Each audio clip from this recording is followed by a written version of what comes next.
Hello everyone and welcome back to where we sometimes talk about thrillers on Thursdays. Excuse the moving bag and the empty bookshelf. I mentioned in my last video why unfortunately I'm being forced to leave my apartment, and I leave in 2 days, so the next time you see me I'm sure we'll be in my new apartment. But recently I finished The Lying Game and I realized as I was going in to review it on Goodreads that I have read, I believe, all of Ruth Ware's full-length books now. I'm not going to be reviewing novellas, but I thought this would be a perfect time to rank every Ruth Ware book that I've read, considering she's one of the most popular mystery thriller novelists out there right now. And I have a lot of pretty intense, in some cases positive, in a lot of cases negative thoughts on these books. So I'm going to spoiler-free rank her books from the ones I enjoyed the least to the ones I enjoyed the most.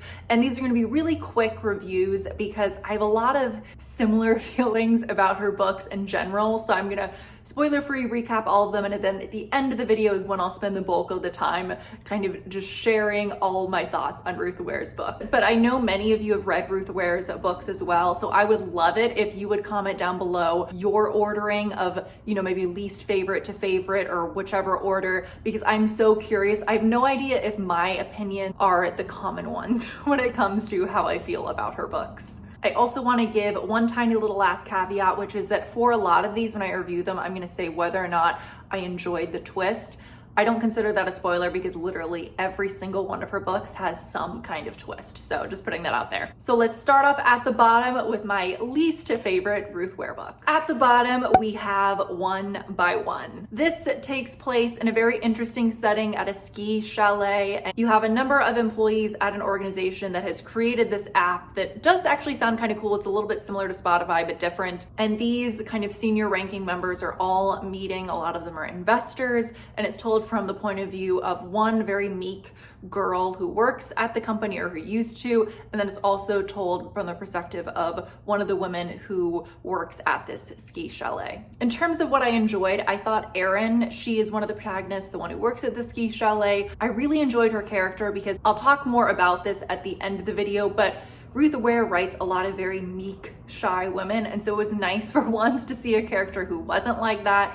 I really enjoyed Erin a lot. And that is where my pros for this book end. I've come to the conclusion that it is impossible to find a good thriller written at some type of ski resort or chalet. I reviewed The Sanatorium before, and I hated that book as well. I could not stand Liz, the one who is telling half the book's perspective, who used to work at the organization. I found her insufferable and annoying, and I know you're kind of supposed to, but I did not enjoy reading half the book because of that. There are multiple different types of twists, and I think that sometimes Ruth Ware does do twists really well, but both of these I thought you could see coming from a mile away. So overall, there was really nothing I enjoyed about this book, and I gave it 1 out of 5 creepy candles. Then at number 5 is, I believe, was this her first full-length book, I think, and that is In a Dark, Dark Wood. This is told from the perspective of Nora, who has not seen her friend Claire in years, so she's very surprised to be invited to Claire's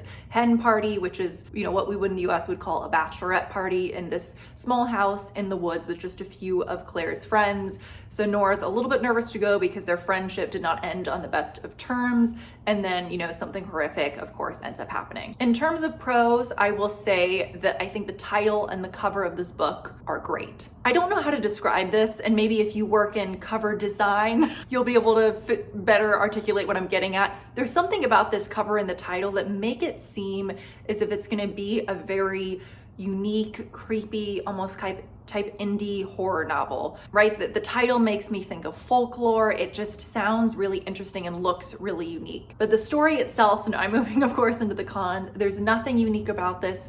Incredibly bland. I've already forgotten nearly every single character's name. I had to look it up when I was going to do this review. And this book has been mocking me for years because this whole channel is based on reviewing thrillers, mysteries, horror novels, and this is just always sitting at the front of a bookstore in the thriller section. It's always available in thrift book shops I go to. Maybe it's because people are getting rid of it. But this book has just been mocking me and saying, how have you not read In a Dark, Dark Wood? And now I'm upset that I have. So in the end, I gave In a Dark, Dark Wood 2 out of 5 creepy candles. Then at number 4, we have The Woman in Cabin 10. This is told from the perspective of Lo Blacklock, and she is a journalist who writes about travel, and so she's very excited to be invited on this beautiful ship to kind of review it and talk about the experience. And of course, something horrific happens on the boat, and she ends up seeing, again, this book was a little bit forgettable, but if I'm remembering correctly, she sees, I think, someone fall or die or something happen, but people are convinced that this woman you saw get hurt was never on the boat to begin with. So a little bit similar to, say, for example, The Woman in the Window, where no one's believing her that she's seen another woman who was harmed. This is not an exaggeration. I read this not many years ago. It could have even been last year, it could have been 5 years ago. I have very little memory of this book. I remember, and I was looking back in my review, and I'll just jump ahead, I did give this 3 stars, and I said it was fine at the time and I enjoyed it. But I do remember thinking very vividly that Lo, the protagonist, was a little bit similar to Liz from One by One, where she was just very, very meek and annoying. It reminded me a little bit of, say, for example, like Bella Swan was a couple years older, maybe, for example. And I also wrote that the ending fell flat because of the villain. But again, zero memory as to who the villain was, because clearly it was not very memorable for me. Then at number 3, we have the book that I read most recently by Ruth Ware, and that is The Lying Game. This is told from the perspective of Isa, short for Isabel, and her and a couple of her friends that are friends from back in the day in high school all get a text from their friend Kate, who they've not heard from in a long time, just saying, "I need you." So they go out to her house kind of on the marsh and the moors, and they have to kind of reconcile something horrible that has come up about their past back when they were in high school. My biggest pro about this book, one, I adored the setting of this sort of Kate's house that she grew up in, that they would all be at typically for weekends when they were in high school, that's sort of sinking into the sand. It reminded me a tiny bit of maybe like the Elementals from that perspective. And I have to say, I loved all of the women in this book. I loved their friendship. Isa, I think I would say is maybe one of my favorite narrators. I really enjoyed a lot of the perspective around motherhood, which isn't something I've seen, I believe, in any of Ruth Ware's other books. So I thought that was really interesting. And I was really intrigued by the setup, really wondering what was this thing that they covered up that they did in high school. So now shifting over into the cons, without giving anything away, about halfway through the book, you find out what the thing it is that the girls did. And that, maybe it's just because I've read too many horror novels, I didn't find it that bad. And of course you learn more about what actually happened as the book goes on, but at least that 50% of the way, a lot of the intrigue fell flat for me because I just didn't find this horrible thing that the 4 of them did really all that horrific. So for a lot of the book, I just didn't feel a lot of the tension that I think the author wanted me to feel, and I also thought that this was just a little bit too long. I think it could have been a little bit shorter. But in the end, I gave this 3 out of 5 creepy candles. Then at number 2, we have The Turn of the Key. This is told from the point of view of Rowan. She is a nanny and she gets an invite to come live on the Scottish Highlands in this, I almost picture, what was that Disney Channel movie? Was it Smart House? That's what it kind of acts like, with all of these really innovative electronics. It's a very wealthy family. And at the start of the book, the very beginning of the book, you were told that at the end of the book, Rowan the nanny will be in jail and one of the 2 children that she is supposed to be nannying is dead. So that was an interesting premise. I believe that this is loosely based off of The Turn of the Screw. And the story is pretty simple at its core, but I was pretty engrossed the entire time. I think this is a really perfect kind of thriller beach read that you do want to keep going through. I enjoyed her as a protagonist. But the only con is, I would say, the ending felt really rushed when the rest of the book felt a little bit slow. So it just felt a little bit lopsided, but overall this was a fun book. I gave it 4 stars. Looking back, I think I probably would have given it maybe 3.5, just looking at it from present day Katie's perspective.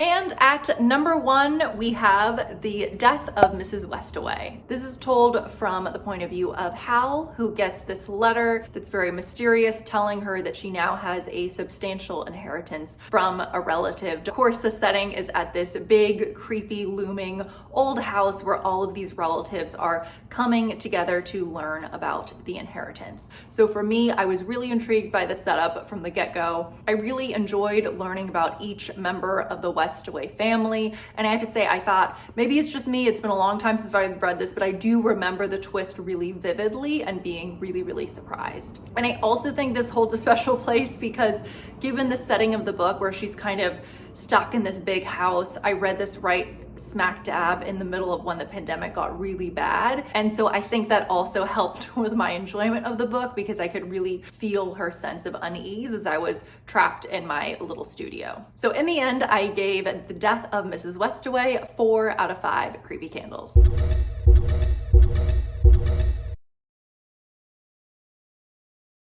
So now I will get into just my overall thoughts on Ruth Ware because I have some similar thoughts about all of her books. And again, feel free to let me know your ranking of what you've read from her below. I've mentioned already, I like that with her newer books, she's focusing less on these really weak women. And I don't like using the word weak, but I can't think of any other word to describe it. It reminds me of what a lot of, as I mentioned, Bella Swan, it reminds me of just how a lot of teenage girls were written when I was in high school and middle school. There's just this barrage of where it felt as if every single female protagonist that I read in high school was very weak and couldn't stand up for herself. So I'm glad that her female protagonists are getting a little bit more interesting over time. I think there is a reason that her books are so popular and so many of you, including, have read them. I think that they are, for those of us who like things a little bit more on the creepy side, her books are kind of that perfect beach read where you can go through them quickly and they almost have this weirdly kind of cozy sense to them. I personally really love the audiobooks of these. I really adore the narrator, and she does, I think it's Imogen, I'm blanking, I'll put her name, but she does the narration for all of the books, I believe, and I really enjoy it. So it just kind of feels oddly comforting. But my biggest issue, and this is what I just wanted to spend some time talking about, is, and it might sound minor, but it's in all of her books, she over-explains her protagonist's thought process so much. So as an example, without giving anything away, which book was it? It was The Lying Game, where, again, all I'll say is, and this is pretty early on in the book, an animal is sort of killed and it's assumed that the dog killed the animal, and they find this kind of bloody note kind of near the dead animal. And so there's a paragraph of the protagonist, of Isa, kind of saying to herself, okay, who could have left this note? Who could have done this? And there are literally a couple sentences of Isa saying to herself and talking through mentally who could have done this. And she literally says a couple lines along the lines of, well, the dog could not have written the note. And it's, I know that sounds minor, but there's so many examples of that all throughout her books, where there's so much dialogue explaining to the reader what's happening through the point of view of the main character's thought process of trying to solve the mystery that does not need to be there. We know the dog didn't write the note. We don't need a couple sentences telling us that. So it's not that I think Ruth Ware is a bad author. I just think that maybe she doesn't have enough faith in her readers. So those were all of my thoughts on Ruth Ware's books. Again, very mixed. Some I really enjoyed and thought were really fun. Some I had a terrible time, clearly. But overall, if you want, I think, kind of a cozy mystery beach read, I think that these could be perfect for you. So I hope you all enjoyed this video and hope you're doing well and staying safe. And I will see you next time in my new apartment. Have a good one. Bye.